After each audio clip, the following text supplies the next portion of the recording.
That's where my fucking craziness ends. International stuff. What do you mean you won't do it? It petrifies me to death. Why? You mean to just perform? have like this everything.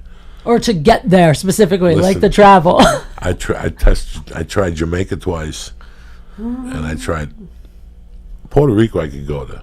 What's wrong with what happened in Jamaica? It just creeped me the fuck out. The island creeped you out? Everything. The food, the Were you island. there for vacation or for work? One time on vacation, one day to shoot a movie. The rest of the world is isn't Jamaica, though. There's like other parts. Yeah, but I know. How can Jamaica be bad? Isn't it like it's like I don't home know. of reggae music? I saw the chickens and shit. I'm picking Rasta, with the food. Farians. The chicken tastes weird. The food tasted they weird. have Jamaican jerk chicken. I know they got me. I don't like none of that shit. I've never heard that before. I went to Jamaica and it turned me to like all international travel. You're like, I'm never going anywhere again. Because of my felonies and everything, I'm so scared to go international. They lock me abroad and shit.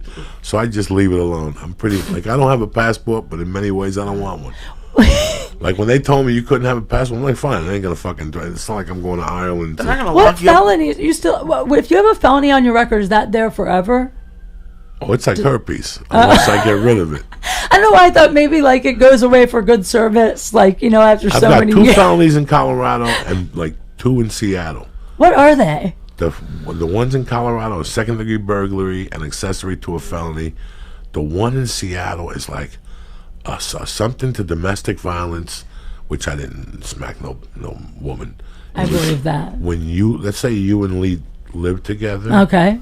So and I was your a great dream, obviously. And I was your ex-boyfriend. Yeah.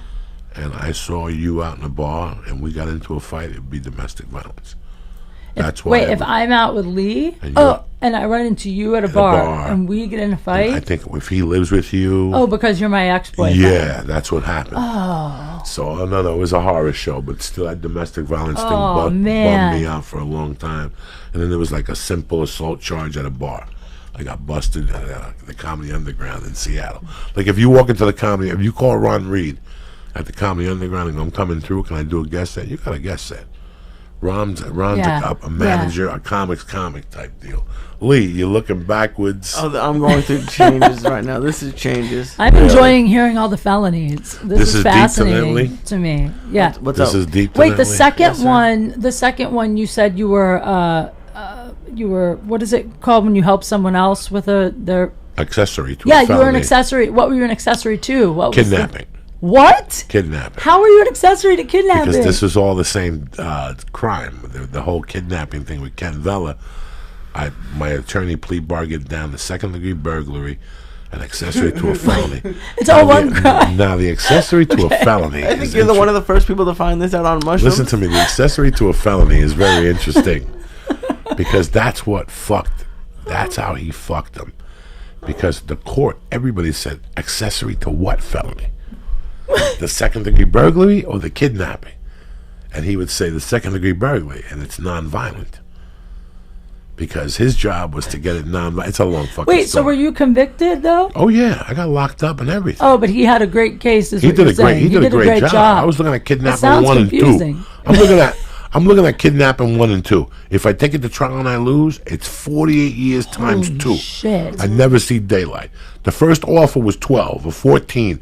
Then they went to 9 for kidnapping. And I was like, 9 for kidnapping means I do 9 Are you years. terrified?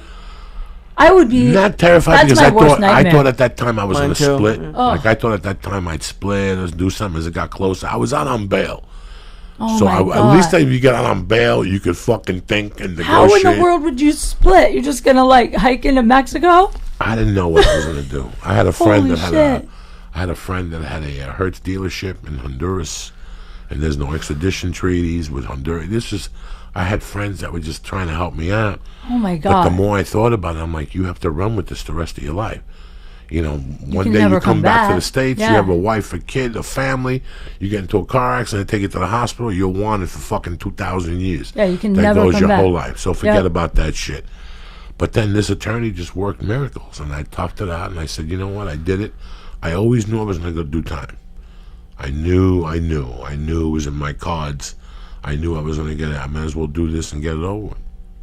And that was it. Wow. What was it like?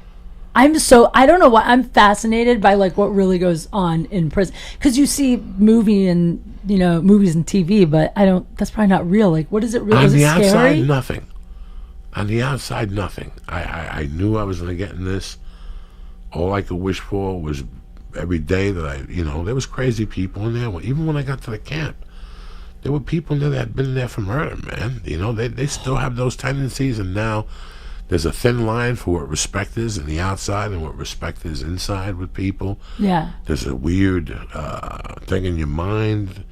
There's a lot. So I just kept to myself. I had a friend that had gotten into trouble, and I took him out to lunch a bunch of times, and he hooked me up. He called the prison and talked to the one guard. He goes, "This is my buddy. He was rich, this guy. His name was Ed Kabash. He was a bad motherfucker. He was a geek that became a drug millionaire.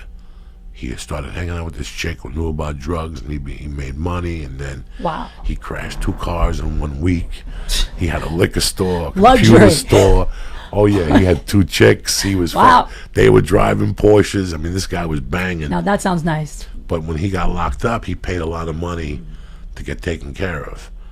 He paid a lot of money. So you can really pay people. He paid a lot lot of money. How interesting. Did you pay money to get taken care of? A little bit. Really? Like a couple people, just like when I got in, they told me what to do, and I thought I took care of them. You seem like a guy that would very quickly move up, though, and be running your own little ring. No, I didn't. I tried to keep, because you don't want to step on nobody's toes. Right. When I got to my final destination, I was having a great fucking time.